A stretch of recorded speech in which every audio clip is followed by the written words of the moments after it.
Hello আজকে দেখাবো ফ্রান্সে এক সপ্তাহের বাজার করতে আমার একার খাবার জন্য মোটামুটি কত টাকা খরচা হয়। তো আমি আর অভিরূপ থাকি ফ্রান্সে, অভিরূপ থাকে প্যারিসে, আমি থাকি ব্রিটেন রেন শহরে। আর রেন শহরে আমি আজকে বাজার করে এনেছিলাম, টোটাল খরচা হয়েছিল 4,000 টাকা। তো 4,000 টাকা কি কি পাওয়া গেল দেখে নিই। সবার প্রথমে শুরু করি পাতিলেবুকে দিয়ে। 180 টাকা একটা, 360 টাকা দুটো পাতিলেবু নিয়ে এসেছি এক সপ্তাহের জন্য। আর এই যে অ্যাভোকাডো দুটো মিলিয়ে খরচা হয়েছিল 350 থেকে 400 টাকা। পাকচয়ের দাম গেছিল প্রায় 200 টাকা এই একটা ছোট্ট।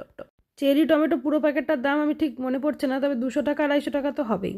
সুশি খাওয়ার জিঞ্জার চাটনি, এটা মোটাই 200 টাকা দাম। স্যালাড আছে, তার মধ্যে লেটুস পাতা, বাঁধাকপি, নানান কিছু মেশানো আছে, এটা বোধহয় নিল 100 টাকা। দইয়ের চারটের দাম এক একটা বোধহয় 2 ইউরো করে, মানে 180 টাকা। এটা হলো ভিনিগার, এটার দাম 180 টাকা। মোৎজারেলা চিজ 100 টাকার প্যাকেট। সামন মাছ 500 টাকার এক একটা প্যাকেট। এরকম দাম বলে এক মাসে আমার একার পেট চালাতে প্রায় 20,000 টাকা খরচা পড়ে যায়। অভিরূপের প্যারিসেও কিন্তু সেম লাগে। লাইক